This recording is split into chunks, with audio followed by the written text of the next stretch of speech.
Gold. Yeah, let's move on to goal. Russ, what's your goal? My goal is the guy we all think is going to be the NFL MVP.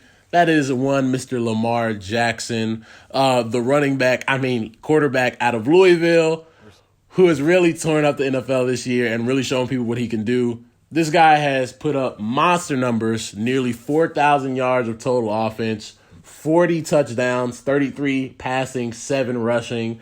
Broke the NFL record for rushing yards by a quarterback with 2 games left to play, 1,103 yards. Has only turned the ball over, believe 9 times. He has 6 interceptions and 6 fumbles, but he's only lost 1. So that's 7 turnovers.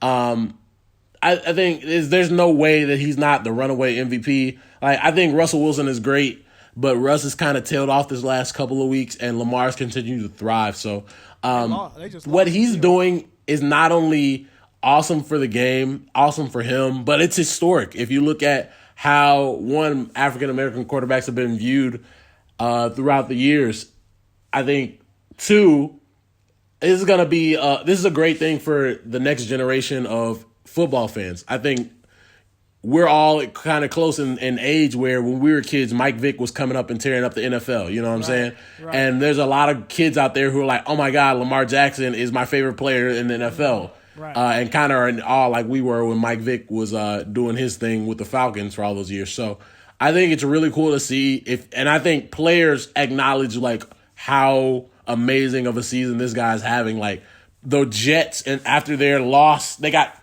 thrashed by the Ravens, and you had guys lined up to get a signed Lamar Jackson jersey. So it's really cool to see what he's done after all the people doubted him, and then people made bad scouting reports on what this dude was going to be in the NFL, and he's really shut up a lot of critics this season. Man, if I can count like so many critics that said you need to take Sam Darnold over Lamar Jackson. This nigga Sam Darnold was saying he was seeing ghosts on the field and shit. So like, bro, like you got Lamar Jackson. And then Tim Ryan was saying he was seeing footballs. Right, you got Lamar Jackson, man, putting on for the dark-skinned community, hiding the ball from the defense and everything. Like, I love it. It's great. He broke Michael Vick's record with games left in the season. Like, I feel like on that alone is the MVP. He's got that on lock. And just to make the statement last week, he wears the all-white sleeves with the white gloves just to show, like, yeah, bro, like, I'm good at football. It's not my dark skin holding the ball. I just run a 4.3. Like, you're an idiot. Let me help you guys. Right. And so it's just like, so it's so cool. He's had so many statement games. He's had so many. I feel like every year for an MVP in any sport, you got to have that one play that shows you're just head and shoulders over everybody. And I think earlier in the season, that play where he makes that spin move in the middle of the field on 2 players against the Bengals, makes them run into each other, and he scores a touchdown. Like that's MVP level highlight play right there. And shout out to Lamar Jackson, man. He definitely, I think, has the MVP on lock. I think he's had the MVP on lock for really like the last 2 to 3 weeks. And it's exciting just because like you said, like I remember being a kid and everybody, when we play outside, we want to be Michael Vick, and we play Madden and we want to play with Michael Vick. And so, like, to be a kid now to get to see what Lamar Jackson's doing is they're definitely having that same feeling. Because I have that same feeling as an adult, like, watching him, like, yo, this is crazy that we get to experience this. So I've gotten to see Lamar Jackson and Michael Vick in the same lifetime. So that's really dope. Yeah, well, I think Lamar Jackson is the first quarterback we've ever had. Michael Vick was kind of the predecessor, but he's really the true first quarterback we've ever had that plays like you would play Madden. Yeah.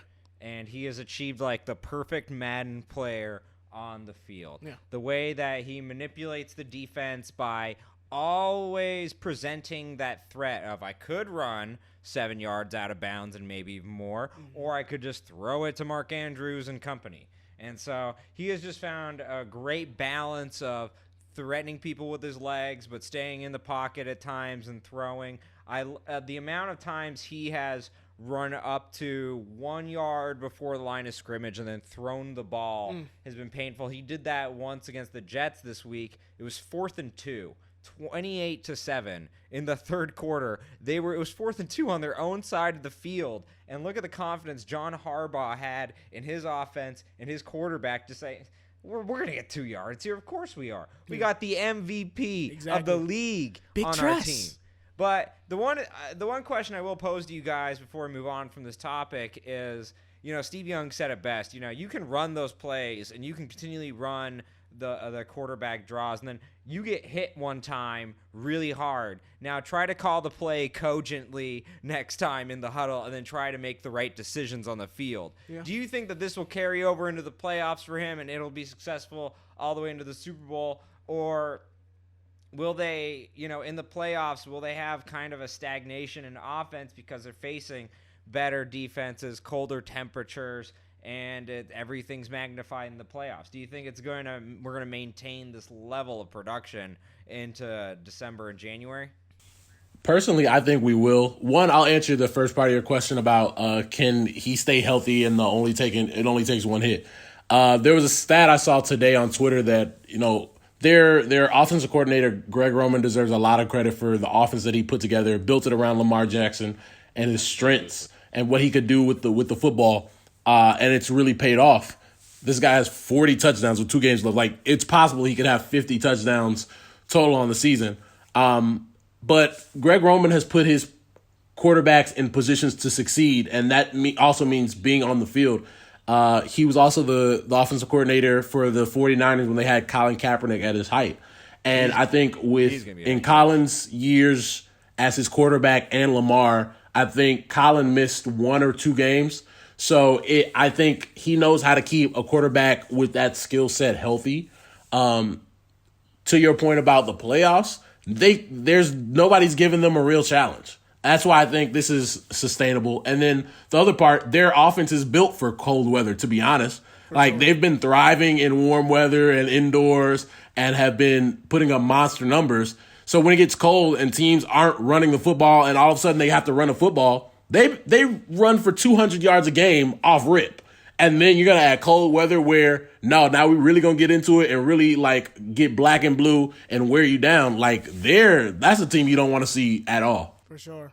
No, I think they will continue. It's fascinating. This level of production is almost unprecedented. And so no, it's unreal. I'm curious, but I think he really he reminds me of Russell Wilson, but even more improved. He has such awareness of where everyone is on the field, and then he has that Barry Sanders like ability, or Emmitt Smith, where you can hit me, but you're gonna glance off me. You're not gonna get that full shot, And he knows how to always make sure it's never a full shot. So I really do think this could be his season throughout the entire season. It's just we've never really seen this type of offense in the playoffs. If they can execute it, it will be, like Niles said, unprecedented, historic. Yeah, I gotta get a Ravens Chief matchup in the AFC in the playoffs. That would be amazing. That would be lovely. Because I love what Lamar Jackson has been able to do, because I think it makes a guy like Mahomes coming off injuries, coming off a season that hasn't been the greatest, but he's still leading. I mean, they just had a big win last week, so it's a team that could really shake some things up in the playoffs. So I think this makes Patrick Mahomes hungry too. So I'd love to see a matchup between those two guys in the playoffs. I think it'd be fun.